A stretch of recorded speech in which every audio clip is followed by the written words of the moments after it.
Sumainyo ang Panginoon. At sumayo rin. Ang mabuting balita po ng Panginoon ayon kay San Mateo. Papuri sa iyo, Panginoon. Noong panahong yon, sinabi ni Jesus sa kanyang mga alagad, kung magkasala sa iyo ang kapatid mo, puntahan mo siya at kausapin ng sarilinan. Kapag nakinig siya sa iyo, ang pag-asama ninyong magkapatid ay napapanauli mo sa dati at napapanumbalik mo siya sa Ama. Ngunit kung hindi siya makinig sa iyo, magsama ka pa ng isa o dalawang tao upang ang lahat ng pinag-usapan ninyo ay mapatunayan ng 2 o 3 saksi. Kung hindi siya makinig sa kanila, sabihin mo ito sa pagtitipon ng simbahan. At kung hindi pa siya makinig sa natitipong simbahan, ituring mo siyang hentil o isang publikano. Sinasabi ko sa inyo, anumang ipagbawal niyo sa lupa, ipagbabawal sa langit. At anumang ipahintulot niyo sa lupa, ipapahintulot sa langit. Sinasabi ko pa rin sa inyo, kung ang dalawa sa inyo dito sa lupa ay magkaisa sa paghingi ng anumang bagay, sa inyong panalangin, ipagkakaaloob ito sa inyo ng aking Amang nasa langit. Sapagkat saan man may 2 o 3 nagkakatipon dahil sa akin, naroroon akong asama nila. Mga kapatid, ang mabuting balita ng Panginoon. Pinupuri ka namin, Panginoong Hesukristo. Magandang gabi po sa inyong lahat. Pangunahing utos ng ating Panginoon sa atin ang magmahalan tayo. Kaya nga sa ating second reading ay pinapaalala sa atin ni San Pablo na kung meron man tayong dapat tingnang utang sa ating kapwa, lalong-lalo na kung hindi naman talaga tayo nangungutang, ay yung utang na tayo magmahal. Kasi nga, inutusan tayo ng Panginoon na magmahal, which basically includes correcting a person who is sinning or erring. As much as sinasabi sa 1 Corinthians 13, love does not rejoice over the wrongdoing of others. Kaya nga sa ating unang pagbasa, hinihikaya tayo ng Panginoon na maging tagabantay ng mga taong naliligaw sa buhay. O alam ko, kuminsan medyo negatibo ang unang dating nito. At tulad ng karanasan ko nung elementary o high school ako, na nakagawian ng aming mga teachers, ilang mga teachers, na kapag sila aalis, mag-a-assign sila ng tagabantay. Tagalista lang naman ng mga noisy, ng mga eating, ng mga standing, ng mga cheating sa klase. At sino mang malilista, pagdating niya, parurusahan niya. Natakot, di ba? Kaya dati, kinatatakutan, sinusuhulan, pinakikisamahan yung tagabantay. Hindi po ganito ang sinasabi sa atin sa ating first reading na magbantay tayo, ilista natin at bayaan na silang maparusahan. Hindi. Kaya kung papansinin po niyong mabuti, yung sinasabi ng first reading, akayin sa tamang daan uli ang mga naliligaw. So dapat, nandun pa rin ang concern at pagmamahal. That is why, sa ating gospel reading, pansinin po ninyo, sineset agad ni Kristo ang dapat nating maging punto de vista kapag tayo nagtatama ng ating kapwa. Ang sabi niya, kapag nagkasala sa iyo ang kapatid mo, maliwanag yan. Hindi niya sinabi basta, kapag nagkasala sa iyo ang sino mang tao, no. Ang sabi ng Panginoon, kapatid mo. Napapanauli mo ang pagiging magkapatid ninyo. So Jesus here is encouraging us to see sa isang taong nagkakasala ang isang kapatid sa pananampalataya o isang kapatid kay Kristo. Ibig sabihin, may connection ka pa rin sa Kanya kahit inis na inis ka na sa Kanya. Ito'y kakaiba dun sa naging trato ng panganay na anak sa parable of the prodigal son. Natatandaan niyo yon? Ano ang sabi nung panganay na anak patungkol sa kanyang bunsong kapatid nang kausap niya ang kanyang ama.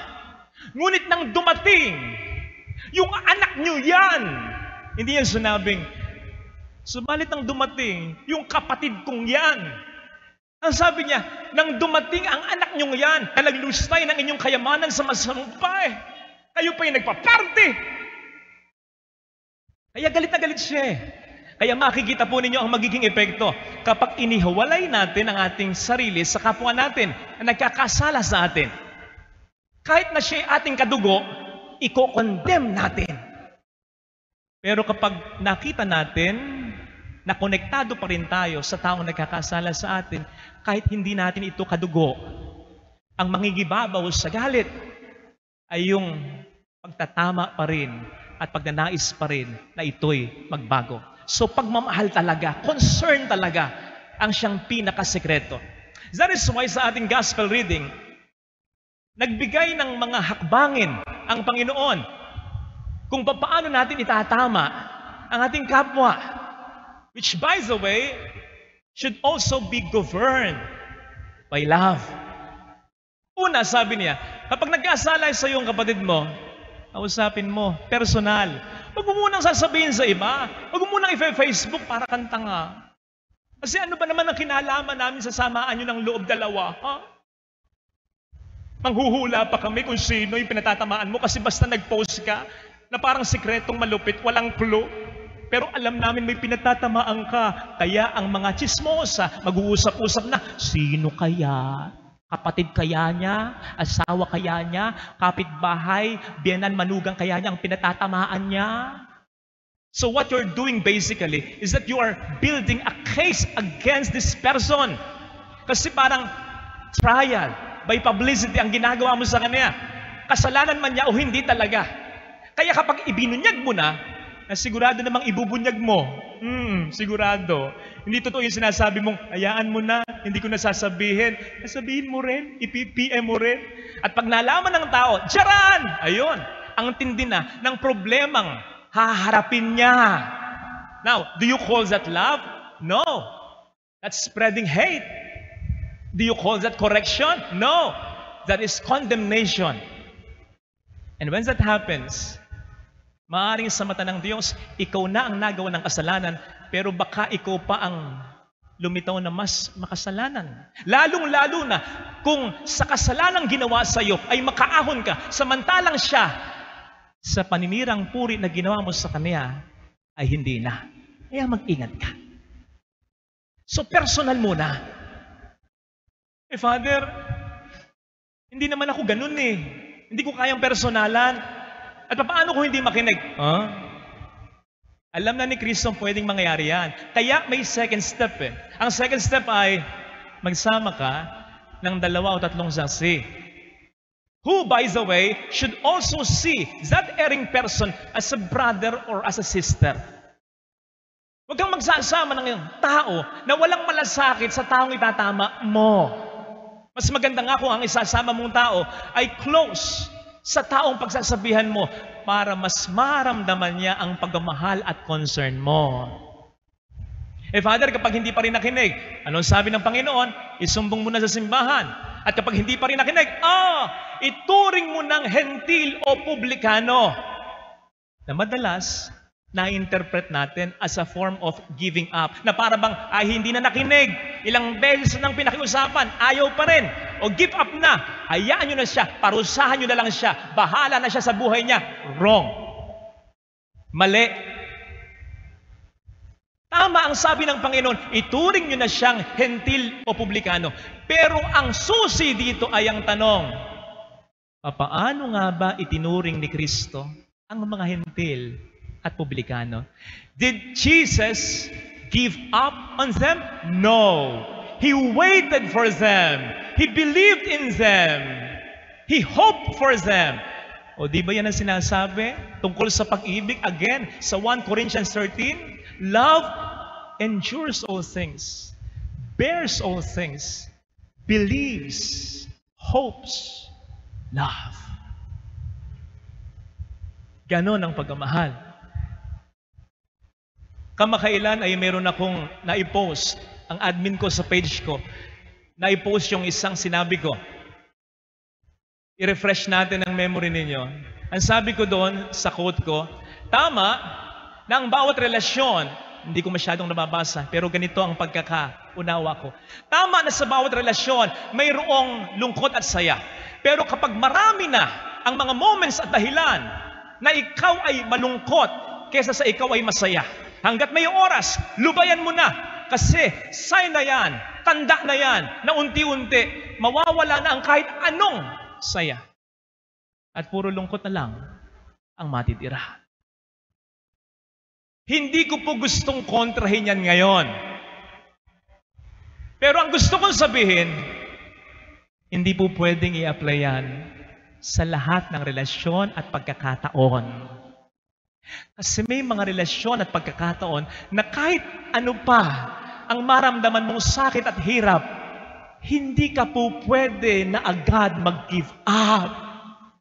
Halimbawa, ang relasyon ng magulang at anak. Halimbawa, ang relasyon ng mag-ina, mag-ama, ng magkapatid. O kahit ang relasyon ng mag-asawa, lalong-lalo na kung wala pa naman na bantang may mapapahamak talaga. I don't think we can easily give up, especially kung hindi pa natin na-exhaust talaga ang lahat. Sapagkat hindi ako naniniwalang aksidente lamang na mag-ina kayo, na mag-ama kayo, na magkapatid kayo, o kahit mag-asawa. Lalong-lalo na kung noon ay nagmamahalan kayong talaga. I don't think na aksidente na kayo ang pamilya. Hindi naman tayo ang pumipili ng ating pamilya, di ba? O kahit kayong mag-asawa, tama, pinili mo siya. Pero hindi ka ba nagtataka na sa dinami-dami ng lalaki at babae, iba ang naramdaman mo sa kanya? Ang Diyos ang pumili sa kanya para sa iyo. Ang Diyos ang nagpasya na magmahalan kayo. Kasi meron siyang magandang plano. At dahil ang Diyos ang siyang nagplano, sigurado ko, dati pa man alam na niya, nakakayanin mo anumang sakripisyong idudulot sa iyo ng pamilya mo. Bukod pa sa mga grasyang ibibigay niya upang ito ay ating makaya para sa ating pamilya. You see, hindi kabilang sa plano ng Diyos na maging ganyan at manatiling ganyan, irresponsable, pasaway, mabisyo, makasalanan, maraming pagkukulang ang taong pinagtitiisan mo. At dahil hindi yan bahagi ng kanyang plano, sigurado ko natutulungan ka kanya at gumagawa na siya ng paraan upang mabago yan. At isa sa mga paraan, kapatid, ay ikaw. O baka nga ikaw na lang ngayon ang natitira niyang paraan upang mabago pa yan, upang maayos pa yan. Kaya sana huwag kang panghihinaan ng kalooban. Lalo tigit kung sa pakiramdam mo, kaya mo pa naman, pero kaya mo eh. Kaya mo eh. Bakit? Sapagkat sinasabi ni San Pablo again sa 1 Corinthians 13, prophecies will cease, tongues will be silent, knowledge will pass away. In the end, only 3 things will last: faith, hope, and love. And the greatest of these is love. Biruin mo, kapatid, kahit yung pinakamabubuting bagay sa balat ng lupa, pag-asa at pananampalataya, kayang daigin o i-outlast ng pagmamahal. Kasalanan pa kaya? Pagkukulang pa kaya? Yung galit mo pa kaya? Yung hinanakit mo pa kaya? Yung tampo mo pa kaya? Kaya mo. Huwag lang mawawala ang pag-ibig dyan sa puso mo. Pag-ibig na po pwedeng hindi na masyado sa taong pinagtitiisan mo, pero pag-ibig sa Diyos at sa pamilya mo, makakaya mo ito. God bless you.